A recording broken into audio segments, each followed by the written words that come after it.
চুটকে বউ, চুটকে বউ, এই সেরি টাইম হয়ে গেছে, মা ডাকতেছে খাইতে, উঠো। দূর ডাকাডাকি করিস না তো, দেখতেছিস না ঘুমাচ্ছি।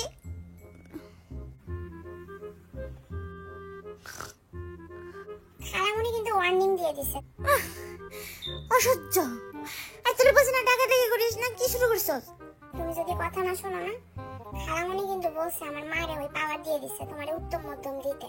থ্রেড দিয়ে আমারে মানে আমার ঘুমের মধ্যে থ্রেড দিস না বই না, আমার অনেক ঘুমোটাই। এইভাবে ধাক্কাচ্ছিস কেন? তোমার এখানে পাঠিয়েছে, তুমি ভাবো না যে ফাঁকি দেবা। ওঠো শিগগিরই, সেরিতে খাওয়ার দেরি হয়ে যাচ্ছে। খাবো না আমি। এই না খেয়ে রোজা রাখে নাকি? উঠলা, আসতেছি, যা।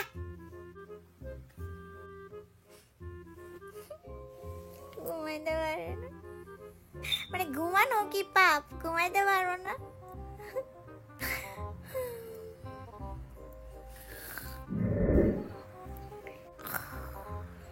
আরো ঘুমাও, বেশি করে ঘুমাও শোনা, তুমি অনেক দুর্বল। হ্যাঁ, তোমার ঘুমের দরকার।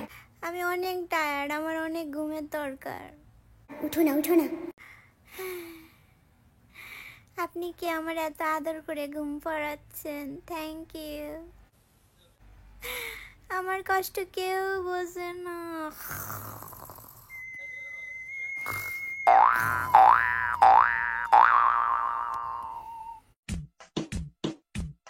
এভাবে শিখে নিই মুরগির কালাভুনা, সাথে রয়েছে গরুর মাংসের সালাদ। এইভাবে নতুন নতুন রেসিপি রান্নাবান্না দেখি আপনাদের লোভ দেখাবো আমি। আরে সুন্দর সুন্দর খাওয়ার ভিডিও, ঠিক এই রোজার মধ্যে কি এগুলো দেখাইতে হবে? এগুলো সহ্য হয়? ঠিক এইভাবে ইলিশ মাছ দিয়ে একবার সিমা রান্না করে দেখুন, কত মজাদার, আপনার প্রতিদিন খেতে ইচ্ছা করবে। বোন, অনেক খিদা লাগছে, আর নিতে পারতেছি না। খিদা তো আমারও লাগছে, আমার চেহারা দেখছো? মানুষের বাংলার 5-এর মতো চেহারা হয়, আমার তো 9-6 হয়ে গেছে। তোর চেহারা 6-9 হলে কি আর 88 হলে কি? আমার চেহারার কথা তো তোদের ভাবতে হবে। হ্যাঁ, আমি না খাই, আমার চেহারা সুরত নষ্ট হয়ে যাচ্ছে। তোর তো বিয়ে হয়ে গেছে, আমার তো এখনো বিয়ে হয় নাই। এখন বিয়ে শাদী হয়ে গেছে, মানিজ্যতের ব্যাপার। এখন যদি রোজা রমজান নিয়ে গড়িমসি করি, আর যদি মানুষের সামনে মা আমারে উত্তম মধ্যম দেয়, মানে মানিজ্যত, এই বাঁচে থাকার কোনো মানে হয় না। আর জামাইয়ের সামনে মার হাতে মার খাওয়া, কি আল্লাহ, আমি তো ভাবতে পারি না। আমি তো কেরামতের ভয়ে, মানিজ্যতের ভয়ে আমি রোজা রাখতেছি। আমার অনেক কষ্ট হচ্ছে বোন, আমি বোধহয় খিদায় মরেই যাবো, শহীদ হয়ে যাবো। খিদা লাগছে, খাও। না খেলে শরীর খারাপ হয়ে যাবে, আর শরীর খারাপ হলে চেহারা নষ্ট হয়ে যাবে, আর চেহারা নষ্ট হলে জামাই তোমাকে ফিরেও তাকাবে না। হ্যাঁ তাই তো, খিদা লাগছে, আমার তো খাওয়া উচিত। শিগগিরই যা মন চায় পেট ভরে খাও। আপনি কে, বোন না ভাই? আপনি শুধু আমার কষ্টটা বুঝতেছেন, আর কেউ বুঝে না। তুমি কার সাথে কথা বল? আমার এক অদৃশ্য বন্ধু না বান্ধবী, তার সাথে আমি কথা বলতেছি রাতটার থেকে।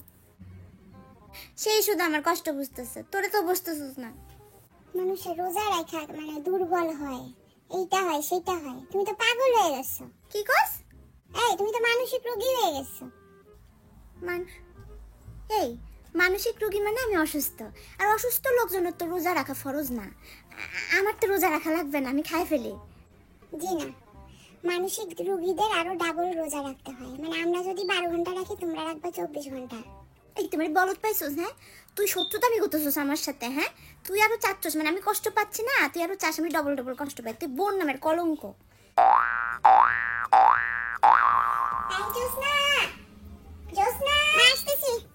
ওই যে মা ইফতারি করার জন্য কোথায় ডাকতেছে।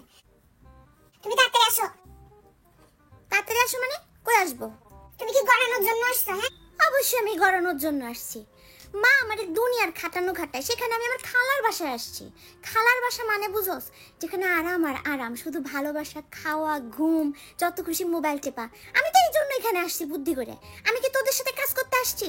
আমি সারাদিন মোবাইল টেপো, তাছাড়া আমি রোজা, আমার শরীর অনেক দুর্বল। আসছে কাজে কামে হেল্প করবে না? তুমি মেহমান। অফকোর্স আমি মেহমান, আমি 100% মেহমান। তুমি আমার খালাতো বোন, নিজের বাসার মতো তোমার।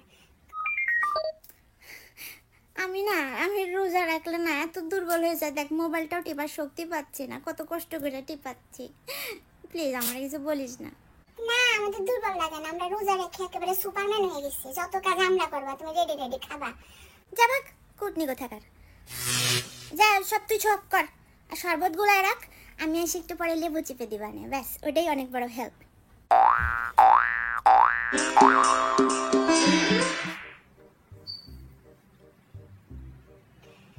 খালামণি রোজা রেখে তো মিথ্যা কথা বলতে পারতেছে না, ছুটি আপু তো ঠিক মতো রোজা রাখতেছে না, সেহরিতে উঠতে চায় না, তারপরে ইফতারি টাইমের আগে খাওয়ার জন্য কেমন করে, আর নামাজও পড়ে না ঠিক মতো, তাহলে ওর কিসের রোজা হচ্ছে? এত বড় মেয়ে খালামণি।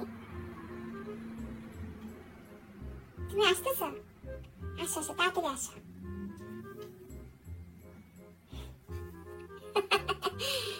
এবার খেল দেখা যাবে।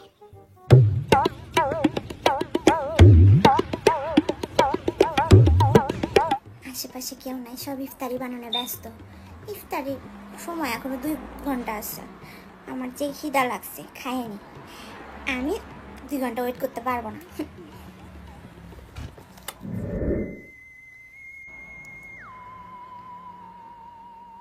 মা যদি দেখে ফেলে তাইলে তো আমার খবর আছে, যা খাচ্ছি সব তো হজম করাবে, আমার 24 ঘন্টা রোজা রাখাবে। আরে তোমার মারে দেখা দেখা খাবে নাকি, লুকায় লুকায় খাও। ঠিক বলছো, কেউ না দেখুক, আল্লাহ তো দেখতেছে আমি যে রোজা ভাঙতেছি, অনেক বড় গুনাহ হবে, এটা তো পাপ। কি আমার পুণ্যবান আসছে, সারা বছর ধরে পাপ করে, দুনিয়ার হারামি পানা করে হারামি আইছে পাপের কথা বলতে। ওই যত পাপ কি তোদের এই মাসে তোদের মাথায় ঘোরে, আর সারা 11 মাস তোরা কি করস তোরা, তখন তো মাথার মধ্যে কিছু ঘোরে না? খিদা লাগছে না, যা খা। এ কি আপনি এরকম দুর্ব্যবহার করতেছেন কেন? আপনার সাহস তো কম না? আসলে তো দুর্ব্যবহার করলে তো শুনবে না। সোনা পাখি, ময়না পাখি, টুনটুনি, তাড়াতাড়ি খাও, চেহারা নষ্ট হয়ে যাবে, খায়ে তরটা যা হও। আচ্ছা আল্লাহ ঠিকই মাফ করে দিবে, আল্লাহ তো বুঝতেছে আমার কত কষ্ট হচ্ছে, তাই না? ঠিক বলছো বান্ধবী।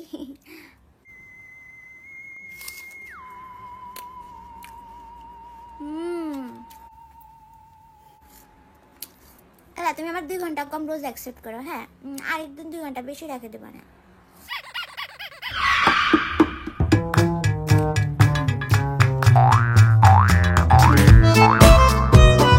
কি খাস তুই?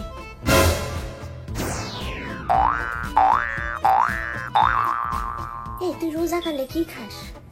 মা কই খাচ্ছি না তো, তোমার কই খাচ্ছি, এমনি এমনি দেখতেছিলাম, মানে কি কি ফ্রুট কি কি খাবো আজকে একটু ধরে ধরে দেখতেছিলাম। তুই এত বড় বুড়ি ধামড়ি, তুই এখন পর্যন্ত ঠিক মতো রোজা রাখোস না, লুকায় লুকায় খাস। এই কি রে, বিশ্বাস কর আমি খাইতে জানি, আমার এই বান্ধবী তুমি না আমার উৎসাহ দিলে, সবসময় এনকারেজ করলা যে খাও ঘুমাও কিছু হবে না, এখন বাঁচাও আমারে। হ্যাঁ তোর আমি কান পড়া দিছি, তুই শুনছিস কেন? আমি তোর কে? হ্যাঁ আমি হচ্ছি এই পাক্কা ইবলিশ শয়তান, আমার কথা কেন শুনছিস? এখন মার খাবি, তুই নিজে খা। আল্লাহ তোদেরকে বিবেক দেয় নাই, হ্যাঁ তুই বিবেক বিচার করে কাজ করবি, আমার কথা শুনেই কাজ করতে হবে, বলো তোর বাবা যা। এই কি রে, মা মা মাফ করে দাও মা, এবারের মতো মাফ করে দাও মা, মা মাফ করে দাও মা, মা মাফ করে দাও মা।